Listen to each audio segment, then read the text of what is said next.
Bonsoir chers téléspectateurs et bienvenue dans cette nouvelle édition que je vous invite à suivre jusqu'à son terme. La une de l'actualité, la production d'électricité assurée par la JIRAMA ne satisfait plus le besoin de la population. En plus du recours aux énergies renouvelables comme le solaire, deux grands projets sont prévus, à savoir les centrales hydroélectriques de Vouloubé et de Saoufk, qui contribueront à renforcer la production énergétique du pays. Ce dernier verra la participation de l'État malagasy à travers le Fonds souverain malagasy. Aujourd'hui à Yavlou, deux signatures d'accords ont eu lieu entre NEO et le FSM, ainsi qu'entre NEO et l'État malagasy, représenté par le ministre de l'Énergie et des Hydrocarbures. Le président Anchrazouel a assisté à ces signatures. Les détails sur les images de Nzar Ranjiansou. Madagascar sera actionnaire à hauteur de 49% dans le projet Saoufk via le Fonds souverain malagasy. La signature officielle de ce partenariat s'est tenue aujourd'hui au palais d'État d'Yavlou entre les représentants de NEO, Amvaripour, et du directeur général par intérim du FSM, Tiré Sirasoul Jaibé. Une signature entre l'État malagasy, représenté par le ministre de l'Énergie et des Hydrocarbures, Olivier Jean-Baptiste, et NEO, a également eu lieu. Madagascar devient ainsi le troisième actionnaire de ce grand projet qui produira entre 192 et 200 MW grâce à une centrale hydroélectrique implantée sur le fleuve Ounivé. Une fois opérationnelle, la société NEO vendra l'électricité produite à la JIRAMA pour renforcer l'approvisionnement du réseau interconnecté d'Antananarivo jusqu'à Fianarantsoa. Le Fonds souverain malagasy sera appuyé par la Banque africaine de développement pour le financement du projet. Il y a par exemple 80 millions de dollars qui seront investis dans le transport de l'énergie de Saoufk vers Antananarivo. En fait, la dette principale était de 100 millions de dollars, mais n'oubliez pas que nous sommes ceux qui vont mobiliser les dettes qui vont être requises en fait de la part d'autres prêteurs. Mais en addition, on est en train d'aider le gouvernement en acquérant en fait le capital pour le projet et aussi, comme j'ai dit, on est en train de donner la garantie que nous allons nous assurer la bancabilité du projet dans son entièreté en garantissant les paiements de la part de JIRAMA. Mais également et finalement, nous sommes en train de contribuer jusqu'à 80 millions de dollars pour les lignes de transmission pour amener l'énergie depuis les centres à Antananarivo et aussi. La production actuelle de la JIRAMA pour le réseau interconnecté d'Antananarivo est censée atteindre 250 MW par jour, mais n'atteint en réalité que 175 MW, données reçues en 2023. En cas de panne ou d'insuffisance de production, cela entraîne des coupures fréquentes d'électricité. Les entreprises ne peuvent alors fonctionner correctement et l'économie du pays s'en trouve paralysée. Le président de la République, déterminé, cherche donc à accélérer la mise en œuvre du projet. Il a accordé une grande importance à l'accès de tous les Malagasy à l'électricité à un prix abordable. La centrale hydroélectrique de Saoufk, une fois opérationnelle, permettra d'accroître la production d'énergie propre vers les réseaux interconnectés d'Antananarivo, mais aussi de diminuer les coûts énergétiques à Madagascar. Comme vous le savez, on a toujours démontré que le coût de production d'énergie aujourd'hui à Madagascar, c'est de 25 centimes de dollars. Or, avec les parcs solaires, que nous allons accélérer aussi sans attendre la mise en place et la mise en œuvre des projets hydroélectriques, l'État nous allons investir massivement sur les parcs solaires. Parce que les parcs solaires aujourd'hui, le coût de production et le prix de vente d'un kilowattheure se situe entre 7 jusqu'à 10 centimes de dollars le kilowattheure. Donc cela va grandement diminuer, et notre objectif dans le plan de redressement de la JIRAMA, c'est que d'ici 1 an et demi ou 2 ans ou plus tard, il n'y aura plus de subventions que nous allons octroyer à la JIRAMA. En attendant la réalisation du projet, Madagascar entame l'utilisation de l'énergie solaire à travers l'installation des parcs solaires de 100 MW. Outre la cérémonie de signature, une réunion de près d'une heure et demie s'est tenue entre les représentants de la BAD et de NEO, le président de la République Andry Rajoelina et les ministres concernés par le projet. En économie, il n'est pas obligatoire de procéder à une rectification de la loi des finances lorsqu'il n'y a pas augmentation significative des recettes, c'est-à-dire supérieure à 1% par rapport aux prévisions initiales, selon le ministre de l'économie et des finances. En revanche, s'il est nécessaire d'opérer des transferts de crédit vers d'autres ministères ou institutions, ceux-ci sont généralement prélevés sur les fonds du ministère de l'économie et des finances, selon toujours les explications. Le ministre a également affirmé que le FMI, lors de sa dernière mission à Madagascar, a été convaincu qu'une loi de finances rectificative n'était pas nécessaire pour cette année. Les détails. Tous les financements que Madagascar devrait recevoir de la Banque mondiale, de la Banque africaine de développement, le FEC et le FRD ont déjà été intégrés dans la loi de finances initiale 2025, selon les précisions de la ministre de l'économie et des finances, Rinja Asembe Lourabar-Nirinarsan. Les dépenses prévues dans la LFI 2025, notamment dans les domaines sociaux, de l'énergie et des infrastructures, ne dépasseront pas les montants déjà définis. De ce fait, il n'est pas nécessaire de procéder à une loi de finances rectificative pour l'année 2025. Le FMI a également été convaincu qu'il n'était pas nécessaire d'élaborer une LFR lors de sa mission à Madagascar, car cela retarderait la mise en œuvre des projets de développement déjà définis dans la LFI. Toutefois, s'il existe un besoin de transfert de crédit, les fonds du ministère de l'économie et des finances sont généralement utilisés. Pour rappel, voici quelques chiffres clés de la LFI 2025. Les recettes fiscales prévues s'élèvent à 5 628 milliards d'ariars et les recettes douanières à 4 366 milliards d'ariars. Du côté des dépenses, la masse salariale des fonctionnaires s'élève à 3 846,4 milliards d'ariars, les caisses de retraite 296,21 milliards d'ariars, le remboursement de la dette extérieure 1195,1 milliards d'ariars, le remboursement de la dette intérieure 442,2 milliards d'ariars. Et le Bianco a enregistré 598 cas de corruption pour l'année 2024, cas qui ont été transmis aux juridictions compétentes, soit une augmentation de 7,5% par rapport à l'année précédente. Selon le rapport publié aujourd'hui à Anoussi, la valeur totale des biens saisis par le Bianco dépasse les 23 milliards d'ariars, véhicules, maisons et terrains. Les détails. Une hausse de 7,5% a été enregistrée en 2024 concernant les cas de corruption traités par le Bianco, atteignant 598 dossiers, tous transmis aux juridictions compétentes. 174 personnes ont été placées en détention provisoire en attendant leur procès, ce qui représente une hausse de 83,16% par rapport à l'année dernière. Les cas les plus fréquents concernent les collectivités décentralisées, 23,41%, suivi des litiges fonciers, 14,21%, et le secteur de l'éducation, 13,71%. Concernant les individus mis en cause dans les cas fonciers, 100 personnes ont été interrogées, 43 arrêtées et 7 placées en détention à la prison d'Adanmour. 154 personnes issues du secteur éducatif ont été auditionnées, 36 arrêtées et 4 incarcérées à Adanmour. 223 élus ont également été soumis à des enquêtes, ce qui a entraîné 71 arrestations et 26 incarcérations à Adanmour. En ce qui concerne le gel ou les saisies de biens, la valeur totale atteint 23 796 932 000 ariars, répartis comme suit.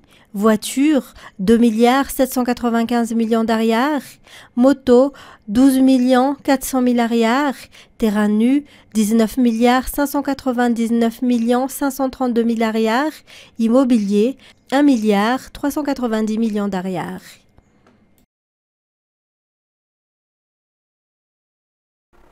Et puis, le projet de loi portant sur la protection des baobabs ou rénales a été présenté par le sénateur Maounz Hugues et examiné hier au sein de la commission des lois du Sénat. Selon lui, les baobabs sont aujourd'hui menacés de disparition, d'où l'urgence d'instaurer une loi pour protéger ce patrimoine naturel. Jean-Claude Andjamalal. Les baobabs constituent une richesse naturelle emblématique de Madagascar, selon le sénateur Maounz Hugues.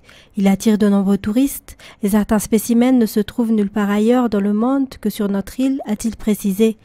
Aujourd'hui, ils sont en danger et nécessitent une protection urgente, d'où la création de projets de loi sur les baobabs. Il a souligné que le projet de loi devra suivre toutes les étapes législatives en passant par l'approbation des deux chambres du Parlement ainsi que par le gouvernement. L'adoption de cette loi servirait l'intérêt général du peuple malagasy, a-t-il conclu. Et toujours dans ce contexte, les caméléons de Madagascar, espèce emblématique et endémique de l'île, sont aujourd'hui fortement menacés par les pressions environnementales. Classés parmi les espèces protégées, 42% des espèces de caméléons connues dans le monde entier proviennent uniquement de Madagascar. Face à cette situation alarmante, plusieurs ministères unissent leurs efforts à travers des campagnes de sensibilisation et d'éducation à l'environnement organisées dans le cadre du festival Caméléon. Andeniana Martina, Sech Andjanab. 50% des espèces de caméléons endémiques de Madagascar sont aujourd'hui en danger, menacées par la déforestation, les feux de brousse ou encore l'exploitation illégale des ressources naturelles. Les chiffres sont parlants. 42% des espèces de caméléons recensées dans le monde sont originaires de Madagascar, dont 98 espèces qui n'existent que chez nous. C'est dans ce contexte que le Festival Caméléon veut mettre en lumière les enjeux de conservation, en particulier dans le sud du pays.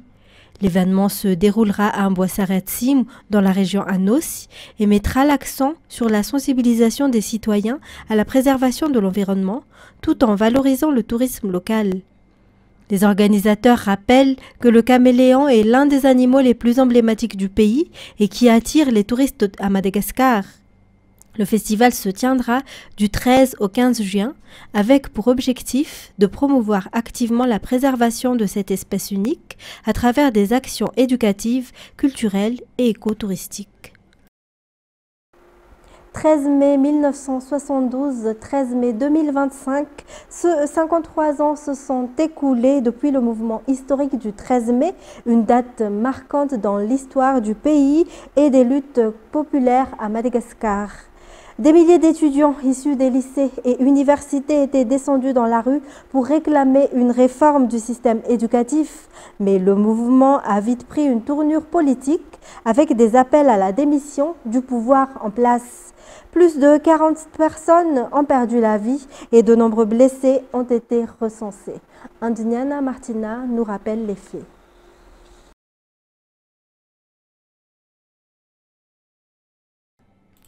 C'est en 1972 que la place du 13 mai a été baptisée ainsi pour la première fois. Le premier rassemblement avait eu lieu devant l'hôtel de ville sur l'avenue de l'Indépendance, à l'initiative des étudiants. Tout avait commencé le 30 janvier 1972 lorsque Philbert Tiranen fut réélu président pour la troisième fois avec 99,97% des voix. Le 22 février, les étudiants en médecine de l'école de Befelatanen lancèrent un mouvement de contestation réclamant des réformes dans l'enseignement. Le 27 avril, les lycéens et étudiants des universités rejoignirent le mouvement, dénonçant un système éducatif hérité de la colonisation, inadapté à la jeunesse malagasy, alors que le pays était déjà indépendant. La tension monta d'un cran entre le régime de Philbert Tiranen et les étudiants. Dans la nuit du 12 mai 1972, environ 400 étudiants jugés meneurs furent arrêtés et transférés à Nuslav, dans la région de Sofia. Mais cela ne fit qu'amplifier le soulèvement qui gagna l'ensemble du pays entre les 13, 14 et 15 mai. À Antananarivo, la police ouvrit le feu sur les manifestants, faisant environ 40 morts et 12 autres à Madzang. Face à la situation devenue incontrôlable, le président Tirana démissionna et remit les pleins pouvoirs au général Ramanantsoa, alors chef d'état-major des armées, le 18 mai 1972. Le calme revint peu après.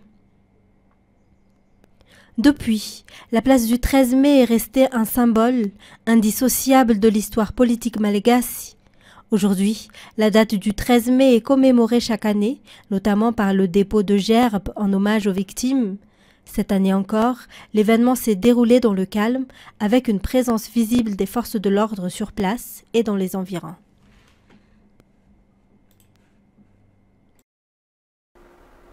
Et dans un tout autre sujet, le secteur de la création et de la couture continue de se développer à Madagascar. De plus en plus de jeunes s'y engagent et selon les stylistes, les produits made in Madagascar peuvent parfaitement rivaliser avec ceux de l'étranger. Indoniane Martina. Le nombre de créations 100% malagasy dans les domaines de la couture et de la mode ne cesse d'augmenter actuellement. Certains stylistes malagasy ont déjà une renommée internationale, tandis que d'autres sont encore en pleine ascension. D'après les professionnels du secteur, les produits malagasy n'ont rien à envier à l'artisanat étranger, aussi bien en termes de qualité que d'originalité. La collection s'intitule « Muse, une lumière sur la femme puissante, libre et élégante ». Une dizaine de looks soigneusement sélectionnés pour refléter toutes les facettes de l'univers Amaris. Le monde de la couture et de la création ne cesse d'évoluer, s'adaptant aux tendances du moment. Toutefois, l'empreinte artisanale et l'identité créative malagasy demeurent toujours présentes dans les œuvres conçues pour être compétitives au niveau international, selon les explications. Et on passe aux actualités internationales. En Ukraine, des combattants indiens se trouvent parfois aux côtés des troupes russes. Issus de familles modestes, ils ont rejoint le front, séduits par la promesse d'un salaire attractif. Mais ceux qui ont survécu au combat déchantent. France 24.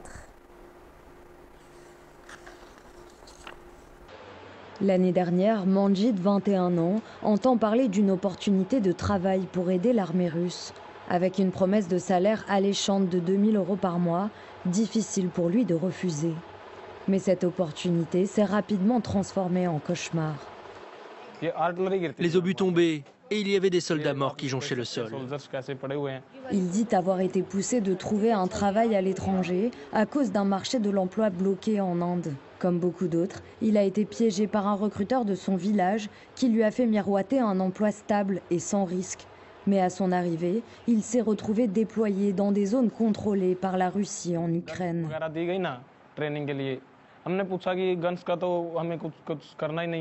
Quand ils nous ont donné des armes, je leur ai demandé pourquoi. On n'avait rien à voir avec les armes. On était censé faire un travail d'assistant. Le commandant a répondu « Il n'y a pas d'aide dans l'armée. Un soldat est un soldat. » Ils nous forçaient, tiraient des balles près de nous. Ne nous laissez pas dormir, nous terroriser en permanence. J'avais perdu tout espoir de revoir mes parents et mes frères et sœurs. D'après les autorités indiennes, 126 personnes auraient combattu pour l'armée russe, 6 venaient de ce même village. Mais certains ne sont jamais revenus. C'est le cas du petit frère d'Ajay. Il n'avait que 23 ans quand il est parti, dans l'espoir de subvenir aux besoins de sa famille. Il est déclaré mort en décembre dernier, après 9 mois de silence. Nous n'avions aucune idée qu'il y avait une vraie guerre entre la Russie et l'Ukraine. Ils ont fait signer un contrat à mon frère, entièrement en russe. Ils n'en comprenaient pas un mot. Un jour, ils ont mis une arme sur sa tempe en lui disant « Soit tu combats, soit tu prends 10 ans de prison. Même s'il faut vendre notre maison, on ira jusqu'au bout pour que cet agent ne puisse plus jamais piéger quelqu'un. »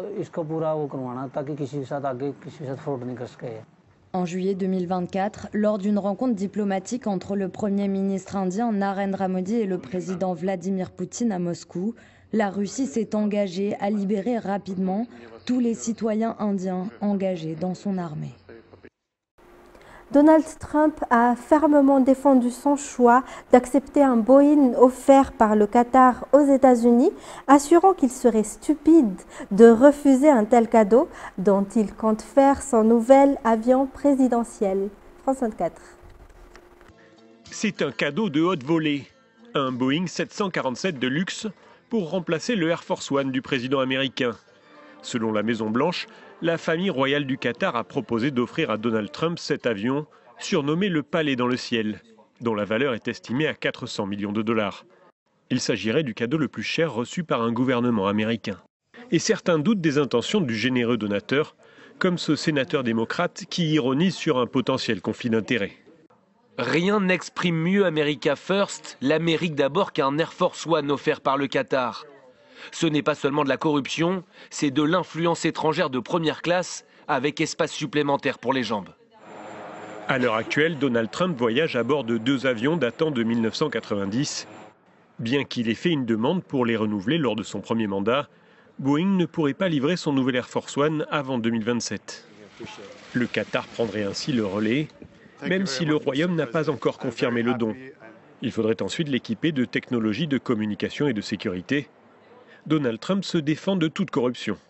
Vous savez, ce qu'il se passe, c'est que nous sommes très déçus du fait que Boeing prenne autant de temps pour nous construire un Air Force One. Celui qu'on utilise a 40 ans. Je pense que c'était un geste parce que nous avons beaucoup aidé ces pays, l'Arabie Saoudite, les Émirats, le Qatar, pour leur sécurité. Si nous n'avions pas été là, ils n'existeraient probablement pas. Une association de citoyens américains estime que ce don pourrait être contraire à la Constitution. Elle interdit en effet à un fonctionnaire de recevoir un cadeau de gouvernements étrangers sans un accord du Congrès. Le bureau de la justice préparerait déjà sa réplique pour justifier de la légalité du don. Le président américain entame cette semaine une tournée au Moyen-Orient et se rendra au Qatar. Mais la remise du 747-8 n'est pas prévue à ce moment-là. Gérard Depardieu a été condamné ce jour à 18 mois de prison avec sursis pour des agressions sexuelles à l'encontre de 2 femmes lors du tournage d'un film en 2021. Son avocat, maître Jérémy Assous, a annoncé qu'il allait faire appel. France 24. Alors c'est effectivement une décision historique puisque c'est la première fois qu'une telle icône du cinéma est condamnée pour agression sexuelle. On l'a vu avec ce mouvement MeToo Cinéma qui a pris de l'ampleur ces dernières années. Gérard Depardieu est donc le premier monstre sacré du cinéma français à écoper d'une telle peine de prison. 18 mois de prison pour Gérard Depardieu ainsi que 15 000 € d'amende, dont une partie de l'amende qui a été déclarée selon le juge de la 10e chambre du tribunal correctionnel, une partie de l'amende au titre de la victimisation secondaire, le juge estimant que les victimes présentes lors de ce procès avaient été survictimées en quelque sorte par Jérémy Assous, le conseil de Gérard Depardieu, qui avait été extrêmement virulent à leur égard et à l'égard de leurs avocates également. Alors c'est une peine qui a été suivie par le juge puisque c'est aussi une peine qui avait été réclamée par le parquet, qui avait expliqué que la matérialité de l'infraction avait été constatée. Gérard Depardieu qui avait expliqué à la barre avoir reconnu, avoir touché les hanches de l'une des plaignantes, avoir proféré également des mots salaces, expliquant, se perdant un petit peu dans ses explications et expliquant que ces gestes et ces mots n'étaient pas dans l'intention d'agresser sexuellement. Néanmoins, le juge a bien reconnu la matérialité des faits et cette agression sexuelle a bien été reconnue pour la justice. L'avocat de Gérard Depardieu s'est exprimé juste après l'énoncé de ce jugement en expliquant que la culpabilité avait été déclarée pour Gérard Depardieu dès lors qu'il avait été mis en procès, expliquant que le droit à la défense dans ces cas d'agression sexuelle n'était plus possible. Quant aux avocates des plaignantes, elles ont également réagi en expliquant que c'était une belle victoire pour ces victimes, pour ces 2 victimes lors de ce procès, mais également pour toutes les victimes potentielles de Gérard Depardieu, appelant également le monde du cinéma en ce jour d'ouverture du Festival de Cannes à penser à toutes les victimes d'agressions sexuelles dans le cinéma français. C'est la fin de cette édition. Mesdames et messieurs, merci à vous de l'avoir suivi. Restez avec nous tout de suite après l'émission Nizouk présentée par Céline Randerland. Quant à moi, je vous retrouve dès demain pour de nouvelles éditions. Au revoir et bonne soirée en notre compagnie.